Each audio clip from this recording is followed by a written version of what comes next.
Bonjour à tous et bienvenue dans ce nouvel épisode de l'émission Aura d'experts. Aujourd'hui, nous recevons avec grand plaisir David Imbert, président du cabinet d'expertise comptable Hendrix, basé à Lyon, mais pas que. Il va nous parler de son parcours, de la financiarisation du métier, également de la transformation et de la révolution qui attend le secteur de l'expertise comptable.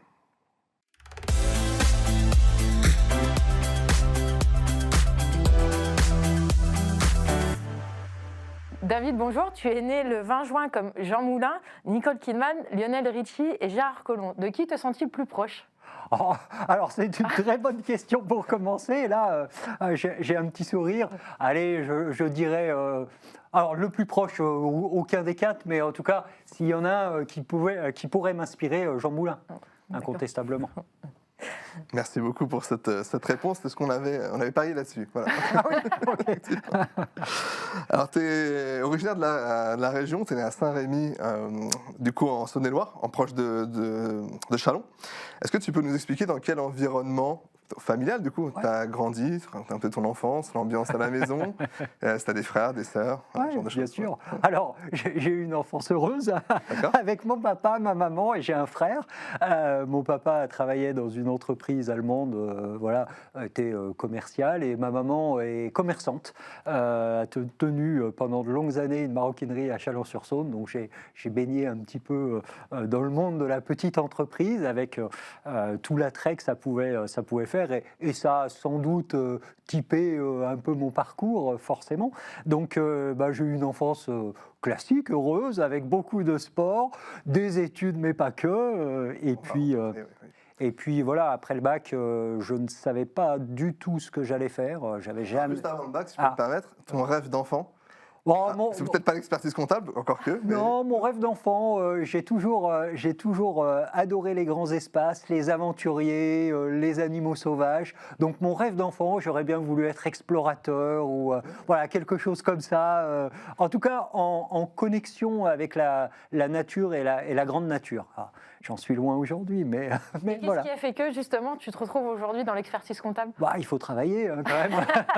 Non, alors, j'y suis arrivé un peu par hasard, puisque après le bac, j'ai fait une école de commerce, ne me destinant absolument pas vers la comptabilité ou même vers la finance. Et puis, c'est en deuxième année où j'ai assisté, beaucoup de professionnels venaient témoigner un peu de leur message, et j'ai assisté effectivement à une intervention d'un expert comptable, et j'ai trouvé ça passionnant.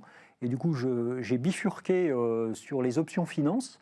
Et puis ensuite, après cette école, je suis revenu sur Lyon, parce qu'elle était dans le sud de la France, et j'ai préparé la fin des UV manquantes, pour pouvoir commencer mon stage. Donc j'y suis arrivé par le biais d'une rencontre, alors effectivement dans un univers qui n'était pas complètement déconnecté, je n'étais pas dans une école d'ingénieur non plus, mais ça a été la rencontre d'un professionnel qui a éveillé en moi l'intérêt du métier en me disant c'est un métier sympa, parce qu'en sortant du bac, je ne savais absolument pas ce qu'était la comptabilité. Et qu'est-ce qui t'a amené à choisir ton premier employeur, et notamment après pour ton stage DEC est-ce que tu avais le contact, bon contact, il fallait commencer à un endroit, mais c'est assez particulier, mon premier emploi, puisque j'aurais la particularité, je peux le dire au moment où on se parle, j'aurais fait toute ma carrière au même endroit. D'accord. Je suis rentré en fin 95, si je ne dis pas de bêtises. Alors ça ne s'appelait pas Hendrix à l'époque, mais comme expert comptable stagiaire, j'ai fait mes 3 ans de stage. J'ai attendu un tout petit peu avant de me diplômer. Je me suis diplômé, je me suis associé et j'ai repris. Donc je suis rentré en 95 et j'ai repris en 2008 le cabinet aux 2 fondateurs avec 2 amis. Donc j'aurais eu un parcours finalement mono-entreprise. C'est encore possible. Je suis un dinosaure. Du coup, on va revenir sur ce moment-là où tu es salarié, expert comptable stagiaire, expert comptable diplômé. En 2008, tu dis tu t'associes avec 2 collègues, c'est ça ? Pour reprendre un cabinet. Et du coup, donc le cabinet SFC à l'époque, qui a changé de nom plutôt récemment. du coup, comment ça se passe, la transition? C'est des experts qui partaient à la retraite. Comment ça se fait? Tout à fait. Les deux fondateurs sont partis, l'un en 2008, l'autre en 2010. Et la chance qu'on a eue, parce que ça s'est plutôt bien passé, c'est qu'on a eu finalement une période de transition et de transmission relativement longue. Parce que je me suis associé en 2004 avec d'ores et déjà le projet de reprendre. Et du coup, ça a été finalement une transition qui s'est étalée sur 6 ans. 2004-2010, avec un premier départ en 2008, un deuxième en 2010.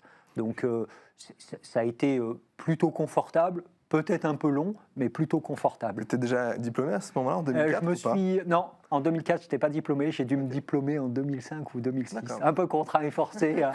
Ça m'a obligé à accélérer. Mais je me suis associé avant d'être diplômé. Ce qui a aussi influencé, je pense, le modèle après qu'on a reproduit, où on a associé des personnes avant le diplôme, sans que ça soit... Ça se fait aujourd'hui peut-être de plus en plus, mais ouais, à l'époque, je ne suis pas sûr. ouais. Que À l'époque, moi, voilà. Bon. J'avais un peu la pression. C'était déjà un beau cabinet à l'époque. Vous faisiez combien de chiffres d'affaires? Ouais, un très joli cabinet. Quand moi, j'ai 2008, c'est les chiffres que j'ai retenus, puis je communique beaucoup parce que j'ai pris la présidence en 2008, donc c'est le début de mon aventure. Voilà. En 2008, on a 7 millions à peu près d'euros de chiffre d'affaires et 80 personnes. Donc un joli bébé, hein, enfin, joli bébé. La relation, là, tu passes de salarié, collègue, peut-être chef de mission, futur associé, à, du coup, boss. Comment ça se passe avec les collègues? Ça se passe bien. Ça se passe bien parce que moi, je pense avoir un contact assez simple, c'est-à-dire, les personnes qu'on côtoyait, avec qui on buvait le café avant, on continue à boire le café après. Hein. Voilà. Je pense que, d'une façon générale, le leadership, il n'y a pas de recette. Il faut être authentique, il faut donner l'exemple, et après, il faut rester très simple dans ses relations. Donc, non, oui, ça n'a pas été... y compris d'ailleurs avec des associés qui sont restés au départ des deux fondateurs et qui étaient associés bien avant moi. Oui. Voilà, mais ça aussi, ça se fait assez naturellement. Enfin, voilà. Alors, merci pour les conseils, du coup, pour des gens qui peuvent éventuellement songer à s'associer dans des cabinets où cette transition n'est pas forcément évidente. Ça se fait bien, voilà, faut être authentique. Voilà. Faut être authentique, faut pas chercher à jouer un rôle. Voilà. S'il y a une leçon, c'est celle-là. De rester authentique. Et d'arriver à se connaître soi-même, pas forcément évident non plus. Parce que pour être soi-même, il faut arriver à se connaître. Mais ça, c'est un travail à faire sur soi.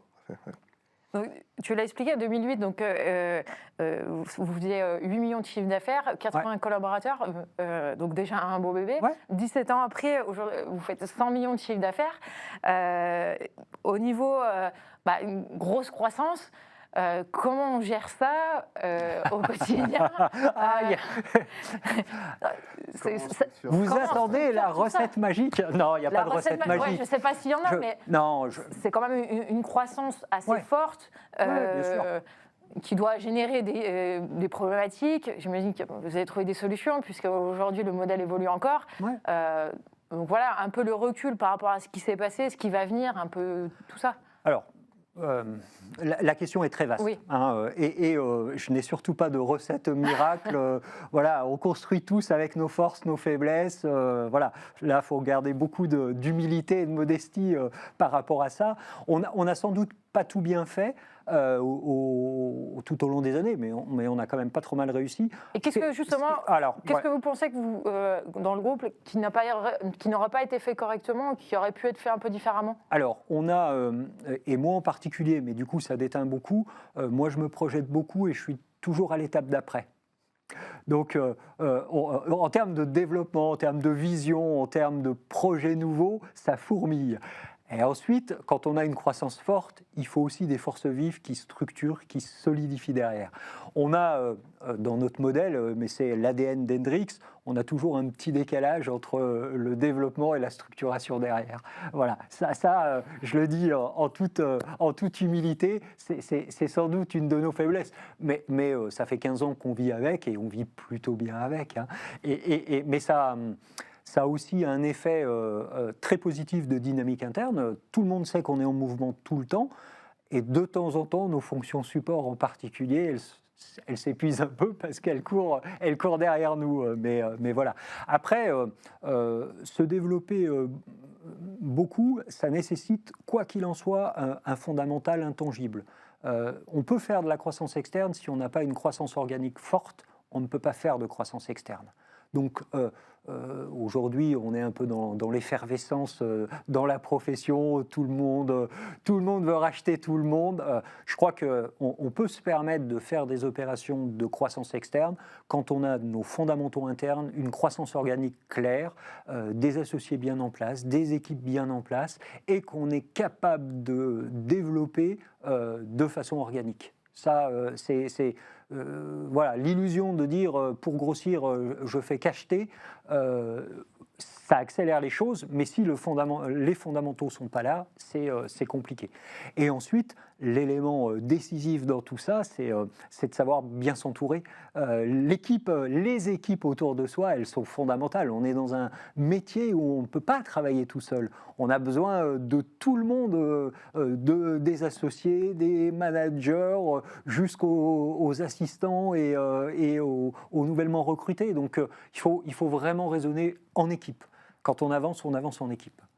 Dans les rôles d'associé, tu en parlais tout à l'heure, aujourd'hui tu es quelqu'un qui a 1000 idées à la seconde, tu es très moteur, le projet n'est pas terminé d'être construit, que tu penses déjà au suivant. Est-ce que dans la relation que tu as avec tes associés, peut-être historiques et avec les nouveaux qui vous ont rejoint au fil des années, il y en a un ou deux qui sont là pour te freiner en te disant attends David, c'est bien ton idée, mais avant, on va déjà finir, on va faire différemment. Ou est-ce que tout le monde est dans la dynamique de... Alors, je pense qu'ils ont cherché à le faire, mais ils n'y arrivent pas. Donc, en fait, ils sont plutôt à se dire, laissons-le avancer et on va construire aussi au fur et à mesure. Je ne suis pas un fou furieux non plus, hein, je ne voudrais pas non plus renvoyer cette image-là. Mais non, après ça nécessite effectivement, comme dans toutes les équipes, d'avoir des complémentarités. C'est hyper important. Enfin, c'est d'être aligné sur les grandes lignes, évidemment. Ça veut dire que voilà, si certains experts comptables n'ont pas envie d'être en mouvement important, Hendrix, ce n'est pas forcément le bon terrain de jeu. À l'inverse, après dans l'équipe, on a chacun notre rôle. Et ce qui fait la qualité d'une équipe, c'est que chacun joue bien sa partition. Ça, c'est clair. Là, aujourd'hui, au sein d'Hendrix, vous êtes combien d'associés aujourd'hui ? On a une 60aine d'associés. D'accord. Et ça fait beaucoup de personnalité et de. Oui, bien sûr. Ah oui, bien sûr. On est en séminaire 2 jours la semaine prochaine. Là, aujourd'hui, donc, les objectifs d'Hendrix, c'est on continue de croître. La vision pour le groupe, qu'est-ce que tu peux en dire sur. Oui, bien sûr. Alors. Évidemment, c'est de continuer à se développer, mais avec des axes stratégiques qu'on a clairement identifiés et qui sont, pour moi, très cohérents avec la profonde transformation qu'on est en train de vivre dans le métier d'expert comptable. Alors, je m'attarde quelques instants sur ma lecture de la transformation, mais vous n'allez rien apprendre de révolutionnaire, mais en tout cas, c'est très intégré dans notre stratégie. Je pense qu'on est à une période de bouleversement profond dans notre métier. Dans quelques années, le métier qu'exercera l'expert comptable ne ressemblera en rien au métier qu'on a exercé pendant 25-30 ans, pour reprendre les dernières années où finalement il n'y a pas eu de rupture très forte, il y a eu des évolutions douces. Pourquoi ça se transforme à toute vitesse ? Il y a toute une conjonction de facteurs qui arrivent au même moment. Et c'est l'importance et le nombre de ces facteurs qui arrivent au même moment qui font que le bouleversement va être profond et rapide. Bien évidemment, alors je les cite sans ordre d'importance, l'arrivée de la facture électronique. L'arrivée de la facture électronique, ça va radicalement transformer le modèle des cabinets d'expertise comptable. Qu'on le veuille ou pas, qu'on soit pour ou contre, ça va le transformer. Jusque-là, notre modèle, et en particulier notre modèle de valeur, repose beaucoup sur de la mission réglementaire. On essaye tous de faire beaucoup d'autres choses, mais une partie de nos honoraires est assise sur la tenue comptable, sur la déclaration fiscale, sur le bilan de fin d'année. La facture électronique va perturber ce schéma-là, en banalisant la tenue comptable, la déclaration de TVA vraisemblablement. Le progrès de nos éditeurs fait que, objectivement, un patron de TPE aujourd'hui, j'allais dire avec un logiciel bien paramétré et en faisant appel de façon très ponctuelle à un expert comptable, a plus besoin d'avoir tous les mois un expert comptable qui tient sa compta. Hein. On va être honnête. Hein. Donc voilà, on y rajoute l'intelligence artificielle qui va bouleverser beaucoup de métiers, dont le nôtre. Hein. Ça ne va pas mettre tout le monde au chômage, mais ça va encore accélérer ça. Ce qui fait que notre métier, avec toute cette transformation technologique et ce qui est en train de se passer, va complètement être chamboulé. Ça veut dire qu'on a une proposition de valeur à porter à nos clients qui, dans les 2-3 ans, doit radicalement changer. Ça veut dire qu'il faut imaginer quels seront nos honoraires demain, si tant est que ce qui est mission réglementaire ne va pas complètement disparaître, mais nos honoraires vont être tirés vers le bas. C'est le sens de l'histoire. Déjà aussi voilà. La perception des clients a beaucoup exactement. changé. Donc ça, il faut l'imaginer. Donc la stratégie d'Hendrix, elle essaye d'anticiper ça, hein, comme d'autres. On a fait des choix assez forts là-dessus, puisque on a été, il y a 2 ans, l'un des cofondateurs de la première société en commun avec d'autres confrères, qui a un double objectif, nous rendre indépendants sur la facture électronique, en ayant notre propre PA, et surtout, de nous doter d'un data lake. Data lake qui est complètement opérationnel aujourd'hui, qui est alimenté par 800 000 entreprises. 800 000 entreprises sur 4,5 millions en France, autant dire que c'est déjà 20% des entreprises françaises qui sont dans notre data lake. Et ça, le data lake, pour moi, il est fondamental dans le changement de l'offre de valeur qu'on va apporter à nos clients. Je prends toujours le même exemple et qui parle à tout le monde. Je suis aujourd'hui expert comptable d'un restaurateur, je fais bien mon boulot, je lui fais sa tenue comptable, sa déclaration de TVA, son bilan, et en plus je suis plutôt bon, je lui fais un petit tableau de bord tous les mois. Demain, avec la puissance du data lake, je vais faire la même chose. Peut-être que mes honoraires vont être un peu réduits sur la partie réglementaire. Je vais continuer à lui faire son petit indicateur tous les mois, mais cet indicateur-là, je vais venir l'enrichir. Je vais lui dire, monsieur le client, sur le mois d'octobre, vous avez fait plus 5% par rapport à l'année dernière. En temps normal, je vous aurais dit que c'est une très bonne chose, mais dans le même temps, les 150 restaurants de Lyon qui sont dans mon data lake, la moyenne de leur chiffre d'affaires, de la croissance de leur chiffre d'affaires, c'est 10%. Donc vous avez plutôt sous-performé en réalité. Hein. Donc je vais lui apporter une info différente. Dans le même ordre d'idée, ce même client, ça fait 3 mois, 6 mois qu'il me dit « j'arrive pas à recruter en salle ». Voilà, je comprends pas, plus personne ne veut bosser, etc. Moi, je vais faire un petit benchmark avec toutes les données des DSN dans le data lake, puis je vais m'apercevoir que son offre d'emploi en salle, je dis n'importe quoi sur les chiffres, il propose un salaire à 1008, la moyenne à Lyon en salle, c'est 2002. Je vais lui expliquer que s'il ne trouve pas, c'est peut-être parce qu'il ne propose pas le bon salaire, en tout cas par rapport au marché. Ça, je suis convaincu qu'apporter des datas complémentaires aux data de nos clients, c'est une source de valeur demain et c'est le rôle de l'expert comptable d'arriver à faire ça. Parce que les clients, ils sont friands de leurs chiffres, mais ils sont encore plus friands de pouvoir se comparer. Ouais. Voilà, donc typiquement, ça c'est une réponse concrète à, je pense, la deuxième transformation profonde, qui est une conséquence de la transformation digitale, la transformation du modèle de valeur. Et je finis après, et on a quand même une troisième transformation qui est peut-être la plus compliquée à aborder, c'est la transformation RH des cabinets. Parce que pour changer notre offre de valeur et notre métier demain, il va falloir faire une sacrée mutation sur nos RH. Il va falloir recruter des profils qu'on n'a pas aujourd'hui, qu'on ne connaît pas, dont on ne sait pas bien manager, des profils un peu tech. Il va falloir remettre l'accent très très fort sur des profils, et c'est très noble ce que je dis, commerciaux, pour faire l'interface avec les clients. Ce dont on aura moins besoin, c'est des profils techniques, comptables. Parce que ça, pour le coup, la technologie et l'évolution de la technologie, elle va énormément nous assister et nous aider. Donc on a une transformation RH dans nos cabinets, c'est peut-être le défi le plus important des prochaines années.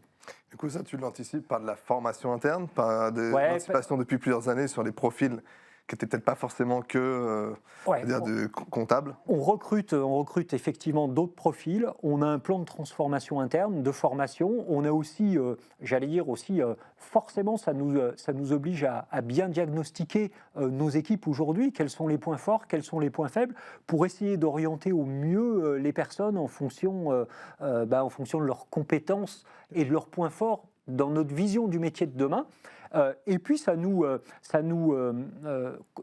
ça qui est peut-être le plus compliqué, ça nous oblige aussi, quand on a des mouvements d'équipe, à se poser la question quel poste on recrute. En fait, on s'interdit de faire. Je dis n'importe quoi, j'avais un assistant qui avait tel poste, il part pour X raisons, je recrute la même chose. Non.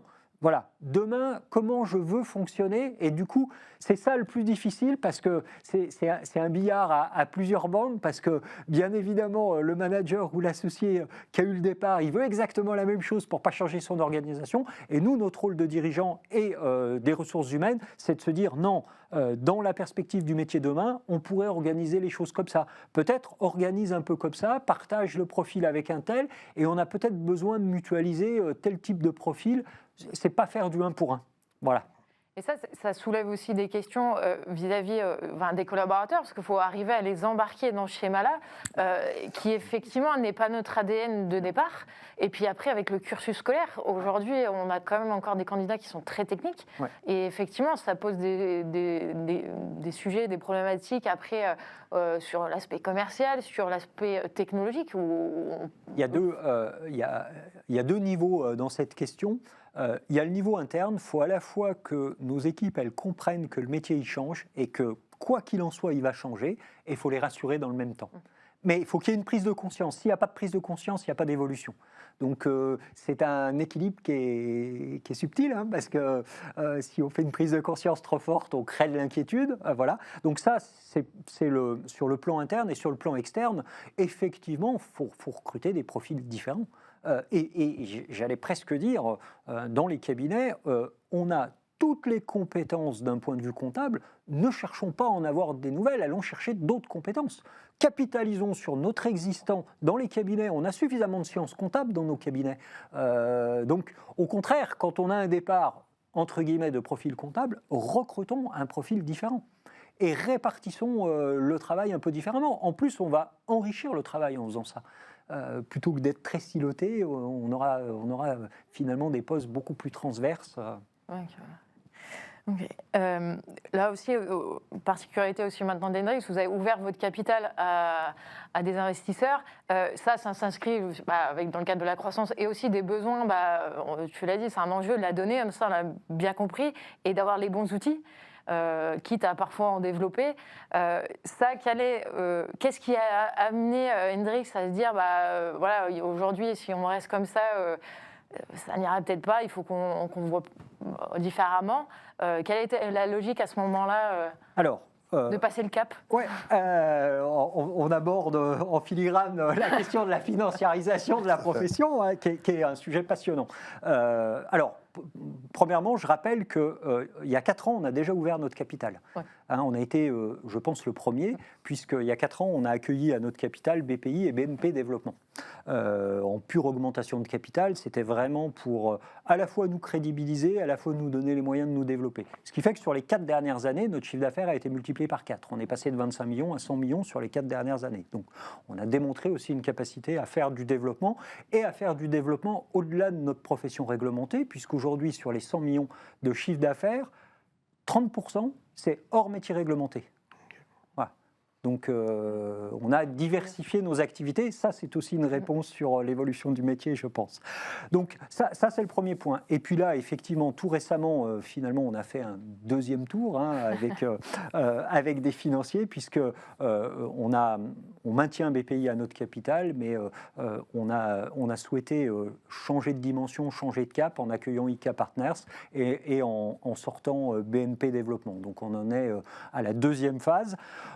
L'objectif de ça, il est multiple. Premièrement, c'est d'avoir les moyens de continuer notre développement. Ça, c'est évident. On a un marché, je fais beaucoup de croissance externe, on a un marché avec des prix qui sont tirés vers le haut, hein, compte tenu de tout ce qui se passe, donc ça nécessite des moyens supplémentaires pour se développer. On a aussi pour ambition d'explorer des territoires nouveaux. Et là, la puissance d'un fonds, elle va nous aider. La puissance d'un fonds, elle n'est pas que financière. Ils connaissent aussi beaucoup de secteurs d'activité et ils ont dans leurs équipes des spécialistes. Les nouveaux champs qu'on est en train d'explorer, c'est premièrement un développement au-delà des frontières. On s'intéresse énormément au marché européen. On regarde ce qui se passe en Italie, on regarde ce qui se passe en Espagne, en Suisse, pour citer 3 pays qui nous intéressent particulièrement, qui sont dynamiques, qui ont des caractéristiques différentes, mais qui nous semblent complètement pertinentes. Et puis, par rapport à tout ce qu'on évoquait sur la transformation du métier, on s'intéresse énormément au sujet IT à destination de nos clients. Donc, développer des offres. On a une petite société de cybersécurité, on souhaite amplifier ça. Et là, d'avoir un partenaire comme IKEA, qui a déjà fait les opérations dans ces secteurs-là, c'est éminemment important.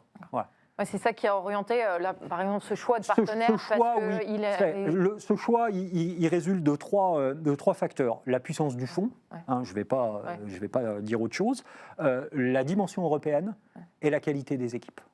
Voilà, c'est vraiment le triptyque qui a emporté le choix. On n'était pas en recherche intensive.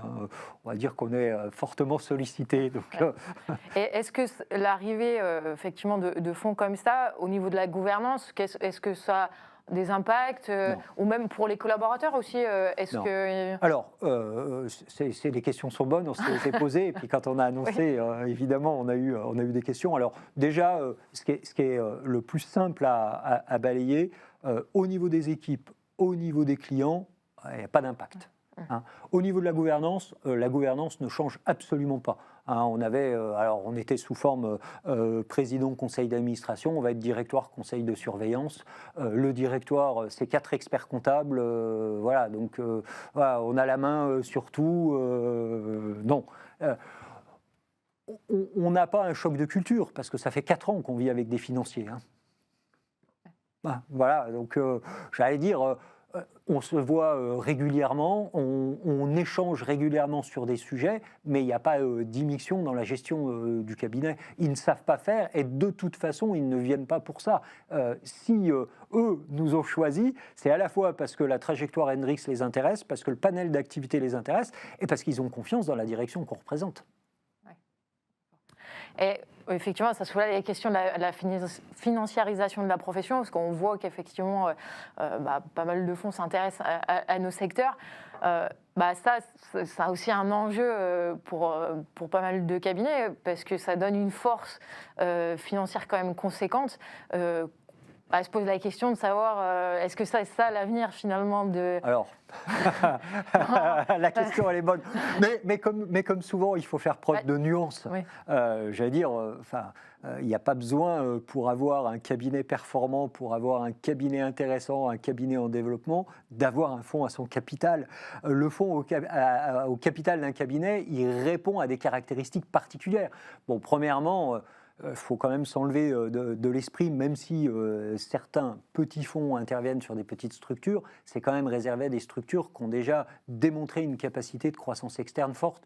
Le fonds, il n'est pas ennemi de ses intérêts, il veut aussi s'inscrire dans une stratégie de développement forte, donc il a tendance à privilégier des acteurs qui ont déjà démontré ce savoir-faire. Après, il y a plein d'autres modèles de développement qui peuvent marcher. C'est pas une fin en soi. Donc je pense que le marché est un peu perturbé par tout ce qu'on lit, par tous ces changements. Je pense que ça va se calmer. Je pense qu'on est à la fin d'une première phase d'arrivée de fonds. Moi, outre la présidence d'Hendrix, je suis aussi président d'ATH, qui est un groupement de beaucoup de cabinets. Donc à ce titre-là, ça fait 2 ans que je rencontre la plupart des fonds. J'étais amené à... Voilà, on est vraiment à la fin d'une première phase. Le marché va se restabiliser. De toute façon, il y a eu des grosses opérations en 2025. Il va y avoir un peu de digestion quand même.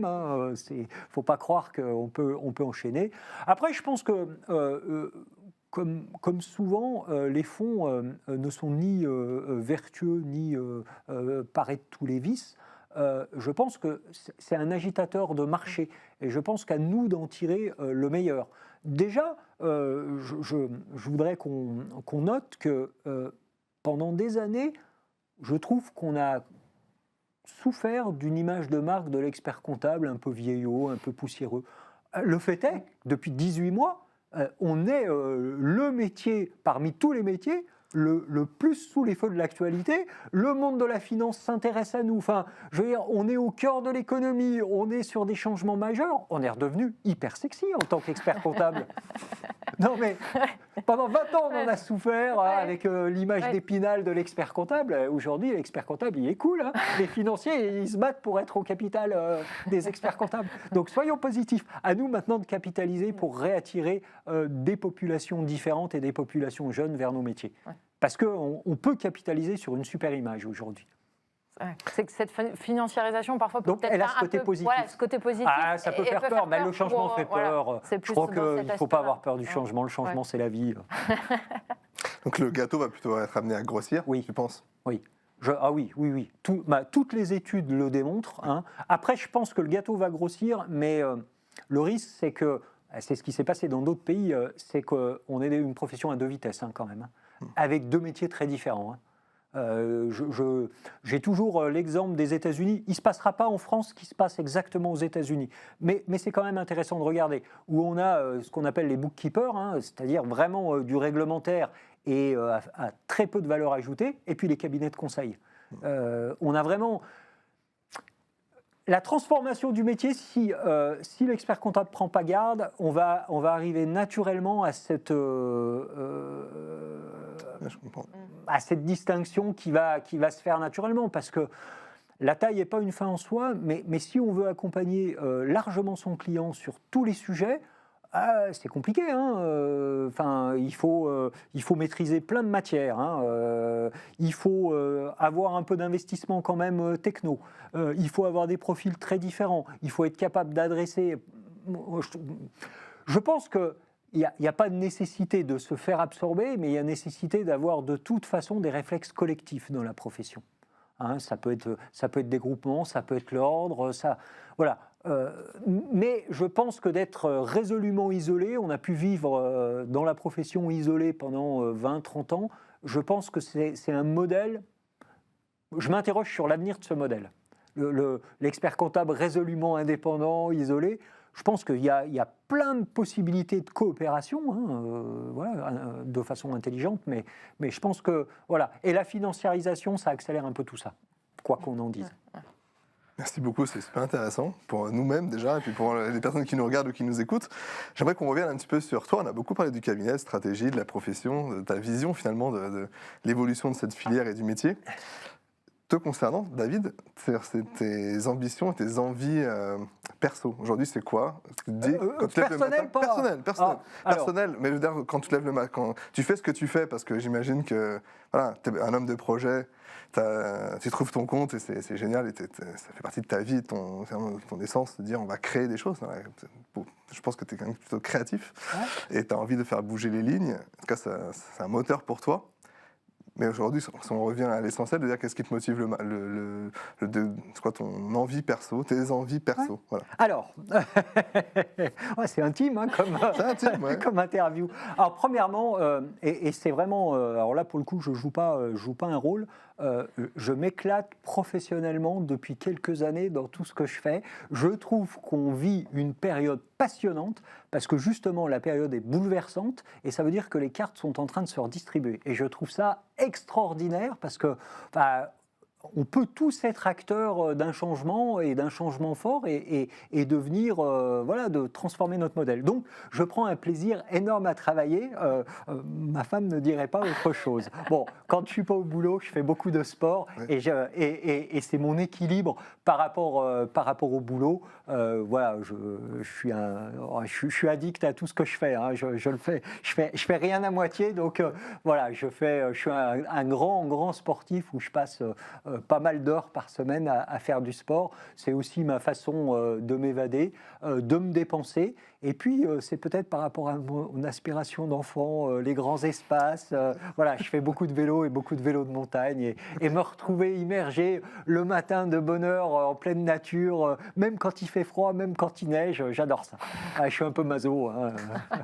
C'est ton plaisir et merci de le partager avec nous. Toujours intéressant de dire pourquoi on fait les choses. Donc ça, j'en ai compris que tu aimais ça. C'est pas du tout une contrainte, c'est un plaisir et presque un loisir finalement de développer le cabinet. Ah oui, je suis connecté aux problématiques de la profession et d'Hendrix 7 jours sur 7. Bon, mes enfants sont grands, donc ils sont plus à la maison, c'est plus simple. Je suis libéré de ces contraintes. Tu es président de ATH, du groupement, depuis plus d'1 an. C'est une fonction supplémentaire, c'est une casquette supplémentaire. Qu'est-ce que ça t'apporte, toi? C'est super intéressant parce que, alors déjà, j'étais très impliqué à TH depuis pas mal d'années. Et puis prendre la présidence, c'est aussi... j'ai pris la présidence à un moment charnière dans la profession. C'est tout sauf un hasard. Et j'allais dire, Hendrix, ATH, il y a des choses qui s'intermêlent, forcément. Je pense que aussi par rapport à même la profession... moi, une de mes volontés en tant que président d'ATH, c'est que ATH, ça regroupe 35 cabinets, c'est 1,2 milliard de chiffre d'affaires. Donc, c'est une entité qui est extrêmement forte dans la profession. C'est un cabinet de taille intermédiaire, entre 10 et 200, 300 millions. Donc, ça pèse fort. C'est un regroupement de cabinets qui est présent sur tout le territoire, qui n'est pas simplement parisien. C'est un regroupement de cabinets qui fait de la TPE, de la PME, de l'ETI, du grand groupe. Et je pense qu'à ATH, il faut qu'on arrive aussi, quand on voit tous les atermoiements des hommes politiques aujourd'hui sur tous les sujets économiques, il faut qu'on arrive à porter des messages apolitiques, mais des messages économiques. Et je pense que ATH est vraiment un vecteur où on peut le faire. On ne rentre pas du tout dans la politique, donc on est complètement déconnecté de la politique professionnelle ou de la politique large. Ça apporte cette vision-là. Ça nous permet aussi de travailler très fortement sur les sujets d'actualité. On a au niveau d'ATH une stratégie de déploiement de l'intelligence artificielle que les cabinets membres vont pouvoir redéployer en interne. Là aussi, je parlais tout à l'heure de coopération, de mutualisation.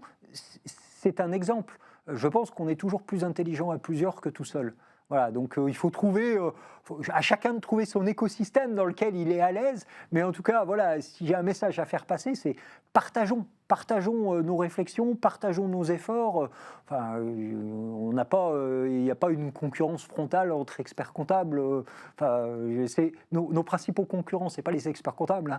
Ça serait plutôt des personnes extérieures à la profession qui regardent avec beaucoup d'envie ce qu'on est en train de faire. Oui, c'est pour ça que l'ordre aussi est là, c'est pour se dire qu'ensemble, on a des combats à mener de manière individuelle, on a surtout des combats à mener au niveau de la profession pour effectivement continuer à exister et se renouveler. Alors là, on a parlé de beaucoup de choses positives et un parcours qui est semé avec du succès à la clé partout. Sur les problématiques actuelles ou récentes que tu as pu avoir, c'est-à-dire que tu as dû gérer, j'imagine à un moment donné, tu as dû gérer des problèmes ou des problématiques. Qu'est-ce qui aujourd'hui, qu'est-ce qui a pu finalement t'empêcher de dormir sur les dernières années où tu t'es dit, là, on a un problème, et peut-être que tu as pu le résoudre par ailleurs, mais est-ce que tu as eu ce genre de choses ou pas? Alors, moi, je suis un éternel optimiste, donc je vois rarement les problèmes, je vois souvent les solutions. Ça ne veut pas dire qu'il n'y a pas de problème, mais en tout cas, c'est plutôt ma façon de réfléchir. Alors, j'ai relativement de la chance parce que, j'allais dire, on n'a jamais eu dans l'histoire d'Hendrix de problèmes importants avec des conséquences juridiques ou financières importantes. Donc, j'allais dire, ça pourrait réellement empêcher de dormir. Après, les problématiques qu'on rencontre, c'est les problématiques que tous les cabinets rencontrent. À certains moments, ça nécessite de réaligner des visions entre associés. Ça, on a eu des cycles où il a fallu à certains moments se parler, se synchroniser, se dire, est-ce qu'on est bien aligné, oui, non, et c'est quoi les conditions pour être bien aligné. Donc, oui, ça c'est arrivé dans notre histoire, c'est arrivé il n'y a pas si longtemps, où, crise de croissance, il fallait bien reposer un projet, bien reposer un cadre, qui fait quoi et c'est quoi les directions, et on l'a fait. La clé, c'est de se parler dans ces cas-là. Mais encore une fois, Dieu merci, on n'a pas eu de problème ou de sortie de route importante. Toutes ces dernières années, on a fait des belles croissances externes. Dans le passé, on a fait une ou deux croissances externes moyennes. mais ce n'était pas une catastrophe atomique. Hein, voilà, donc bon, c'est mon côté optimiste sans doute. Si vous interrogez certains de mes associés, peut-être qu'ils auraient une vision pas tout à fait la même en disant bah ouais, mais il y a eu ça qui a été compliqué. J'ai oublié. Oui, ça passe. Petite question à ce niveau-là par rapport à toi et ta vision de ce que tu fais au quotidien, qu'on comprenne un petit peu. On connaît le métier d'expert comptable parce qu'on le vit sur des structures beaucoup plus petites que la tienne. Donc on a notre vision et encore le métier évolue avec la croissance. Et la place que peut avoir l'expert comptable, le dirigeant, le représentant de la structure. Toi, ton quotidien, c'est quoi hein? Moi, je fais du vélo. Je réponds aux interviews. J'imagine que tu n'as pas effectivement de journée type, alors, évidemment. Non, je n'ai pas de journée type, mais effectivement, la question est bonne. Moi, ça fait maintenant 3 ans peut-être, ouais, on va dire à peu près 3 ans, où j'ai fait un choix fort, j'ai transmis tous mes clients. À 3 exceptions près, mais encore, j'ai des équipes qui bossent dessus et je fais pas de travail technique. Voilà, donc mon quotidien, c'est complètement déconnecté de la partie client. Donc c'est bien évidemment diriger Hendrix, c'est de travailler énormément sur les opérations de croissance et puis c'est de rayonner le plus possible à droite à gauche pour que Hendrix, l'image d'Hendrix change doucement pour que quand il y a des choses importantes qui se passent, on soit dans le premier cercle, voilà. Donc c'est développement, influence, notoriété. Voilà, c'est clairement, je suis très tourné vers l'extérieur. Ma semaine type, je passe 3 jours par semaine à Paris. Enfin, c'est à peu près ça, voilà. Je suis très peu lyonnais. Entendu. Osons oser. Qu'est-ce que ça représente pour toi? Il y a 4 ans, à l'arrivée de BPI, c'était pas lié, mais on a fait le rebranding complet de notre nom. Avant, groupe SFC. C'était un nom d'expert comptable qui ne voulait rien dire, qui était imprononçable, qui parlait à personne. Voilà. Donc on a fait un choix fort de créer un univers différent avec nos singularités. Donc on a adopté le nom Hendrix, qui ne laisse pas indifférent, avec dans l'idée un peu anticonformiste, on met les doigts dans la prise, il y a beaucoup d'énergie. C'est vraiment très visuel, phonétique, on voulait. Et puis une petite baseline qui nous caractérise, l'audace, l'esprit pionnier. On explore, on n'a pas peur de se tromper. Chez Hendrix, on n'a pas peur de se tromper. Si on veut avancer, de toute façon, c'est la contrepartie. Donc, osons oser, c'est parfait. Notre plateforme de marque, elle est d'ailleurs assez originale. La plateforme de marque, c'est en quelques mots ce qui nous caractérise. On a fait des choix forts qui sont peu vus parce qu'on voit beaucoup de choses sur la proximité, le digital, etc. Exigence, exemplarité, exploration. C'est vraiment 3 choses et qu'on s'applique à nous-mêmes. L'exigence, on se l'applique avant tout à nous-mêmes. Ça veut dire tout ce qu'on fait, on ne se prend pas au sérieux, mais on est sérieux. L'exemplarité, vis-à-vis de nos clients, vis-à-vis de nos équipes, faut donner un cap, il faut donner une direction. Et puis moi, le 3e que je préfère, l'exploration. On explore des champs nouveaux. Aujourd'hui, 30% de notre activité, ce n'est pas sur les métiers réglementés. On est le premier à avoir accueilli des financiers. On a fait, alors d'autres l'ont fait, des Lyonnais en particulier avec une marque sympa, on crée d'autres choses. Voilà, on ose explorer des territoires nouveaux. On est à l'initiative d'Impulse Data, c'est la première expérience d'une société en commun entre cabinets d'expertise comptable, ça ne s'est jamais vu. Voilà, je pense que dans ce monde qui change, il faut oser. Et est-ce qu'il y aurait des choses, là, surtout de ta carrière, que tu aurais fait différemment avec du recul ? Évidemment, on peut tous se dire ça. Après, moi je reviens pas sur le passé. Je trouve que la trajectoire, elle est belle. Je trouve qu'on a fait une belle aventure collective. Et puis, c'est ce que j'ai dit à mes associés par rapport à l'opération qu'on vient de vivre là.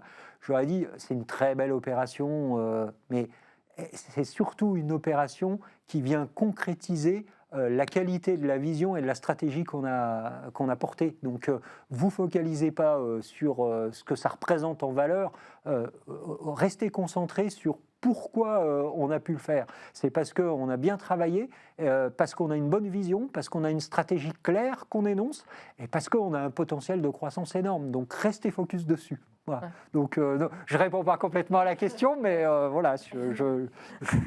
Ah, je vais en poser une autre, mais je pense que la réponse, je la connais aussi. Est-ce que tu as déjà eu le syndrome de l'imposteur? Parce que là, tu te retrouves à la tête. Non, tu t'es toujours senti à ta place. Ouais. J'ai toujours construit la place qui me correspondait. Oui, en c'est plus. peut-être Donc, ça aussi. J'ai eu cette chance. Hein. Alors, je pense que c'est mon caractère. Mais voilà, je pense que. Ouais.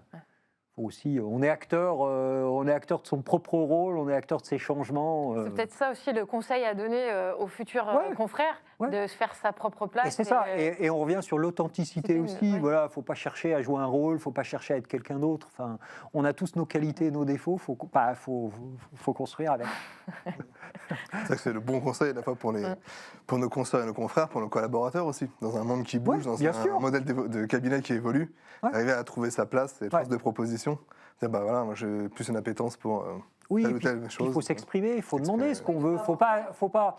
Alors, un bon manager, il doit devancer un certain nombre de choses, mais je pense qu'il faut oser s'exprimer. Enfin, il faut demander ce qu'on a envie. De toute façon, une organisation efficace, c'est quand elle a le plus possible répondu au point suivant. Il faut mettre toutes les personnes à la place où ils prennent le plus de plaisir.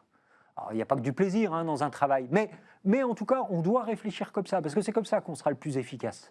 Je veux dire, ça ne sert à rien de mettre quelqu'un dans une case où toute la journée, il va avoir que de l'insatisfaction. Ça ne sert à rien. Ouais, sur le long terme, ça n'ira pas. Non. Ouais, c'est sûr. Et d'où l'idée de dire on ne remplace pas un pour un, mais du coup on va repenser le modèle en fonction des évolutions. Exactement. Mais ça, c'est compliqué. Retenez bien que pour moi, c'est le défi le plus compliqué qu'on a affronté dans les prochains mois, les prochaines années. Ouais, parce qu'on est peut-être aussi à une phase encore un peu entre deux, où on n'a pas complètement terminé l'ancien modèle. Peut-être. Effectivement. Et puis, la transition digitale, techno, elle est déjà bien entamée. Le changement du modèle de valeur, on commence à bien le percevoir et du coup, on commence à s'intéresser un peu à la transformation RH. Mais celle-là, je pense qu'elle est plus profonde et elle nécessite plus de temps. Donc, il faut s'en emparer très vite. Merci beaucoup David pour toute cette valeur que tu nous as transmise. On arrive sur la fin de l'entretien, on a quand même quelques petites questions encore pour toi. Si tu avais le choix de dîner avec la personnalité de ton choix, morte ou vivante, qui tu choisirais? Alors là, vous me prenez. Alors, ça aurait mérité une réflexion. Alors, assez spontanément, je vais citer une personne. Alors, ceux qui me connaissent bien, ils ne vont pas comprendre. Mais j'avoue que dans cette période un peu compliquée qu'on est en train de vivre, j'aimerais bien avoir le temps d'un dîner avec notre président de la République pour essayer de comprendre ce qui peut se passer dans sa tête. Okay.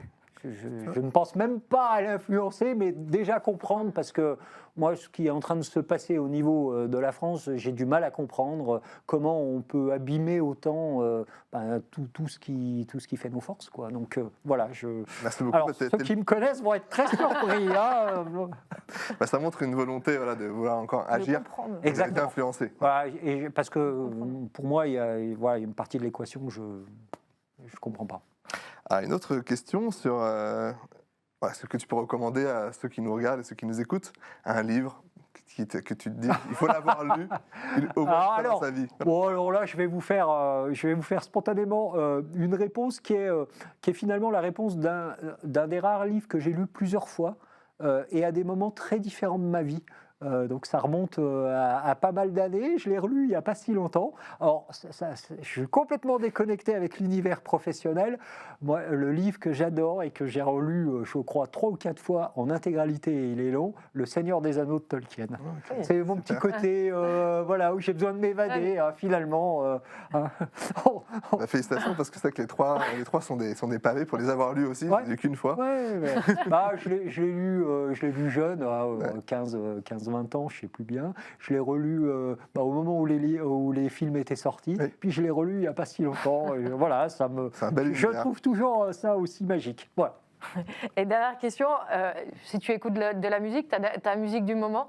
J'écoute assez peu de musique, à vrai dire. Voilà, non, j'écoute assez peu de musique. Non, c'est pas mon truc. Pas de sport en musique alors? Non, absolument pas. Et c'est intéressant parce que j'allais y venir. Je n'écoute pas de musique en faisant du vélo pour une raison très simple, que c'est un moment, quand je fais du vélo tout seul et pas avec des copains, c'est un moment où mon cerveau travaille énormément. Alors, c'est pas propre à moi, hein. Le sport permet ça, l'art permet ça, et c'est finalement les moments où on est le plus créatif au niveau professionnel.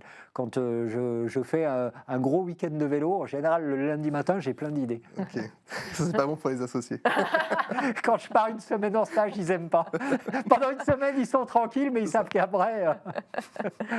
Merci beaucoup en tout cas pour la bonne humeur.